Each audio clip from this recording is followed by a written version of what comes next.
Hello, नमस्कार दोस्तों। आज हम बात करने वाले हैं एक्सिकॉम कंपनी के स्टॉक्स के बारे में।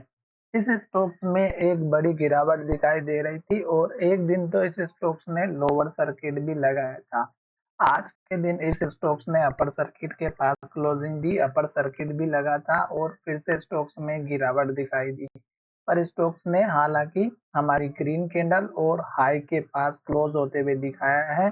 तो अब हमें यहाँ पर इस स्टॉक्स में एक बात का ध्यान रखना है कि स्टॉक्स आज के दिन कल के लो को ब्रेकआउट नहीं किया है। कल का लो 380 रुपए 70 पैसे का था और स्टॉक्स ने 380 रुपए का ही लो बनाया और लोअर सर्किट कल के दिन तो नहीं, परसों के दिन लगा हुआ था।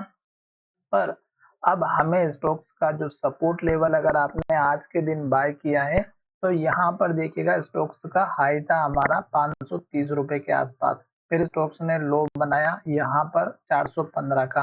तो लास्ट का हाई और लास्ट का लो आपके लिए बहुत ही इम्पोर्टेंट होता है। और अभी स्टॉक्स में ये जो लो था, ये लास्ट का लो टूट चुका था और स्टॉक इसके नीचे जाकर के एक 380 रुपए का लो बना दिया।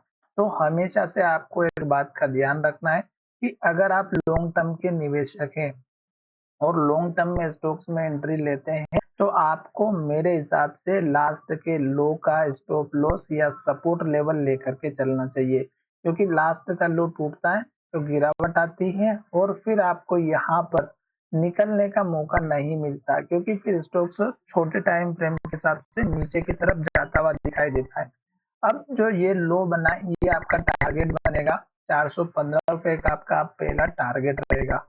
ये टारगेट अगर आपका अचीव हो जाता है तो फिर आप अपना टारगेट इस कैंडल का लो, इस कैंडल का लो और इस कैंडल का लो, इन तीनों लो में से अगर आप चाहें तो इस कैंडल के हाई का टारगेट रख सकते हैं 450 का। तो ये दो तो हो गए आपके ऊपर के छोटे से टारगेट। पर अभी आपको क्या करना है, आपको एक बात का ध्यान रखना है कि स्टोक्स ने हमारे इस प्राइस को रिजेक्शन दिया है 480 या 85 के लेवल को। तो ये लेवल स्टोक्स के पास जैसे ही आएगा फिर से गिरावट दिखाई दे सकती है। तो आपको इन लेवल्स पर जब भी स्टोक्स में आती है, लेवल्स के आसपास आता है स्टॉक, तो थोड़ा सा सतर्क रहना है, क्योंकि यहाँ पर कुछ लोगों ने बाइंग करके रखी होगी। वो लोग अपना सेल आउट की पोजीशन बनाएंगे, साथ ही यहाँ पे जो लोग बाय करते हैं वो भी अपना प्रॉफिट बुक करते हैं। तो उसकी वजह से मार्केट में इस स्टॉक्स में गिरावट दिखाई दे सकती है।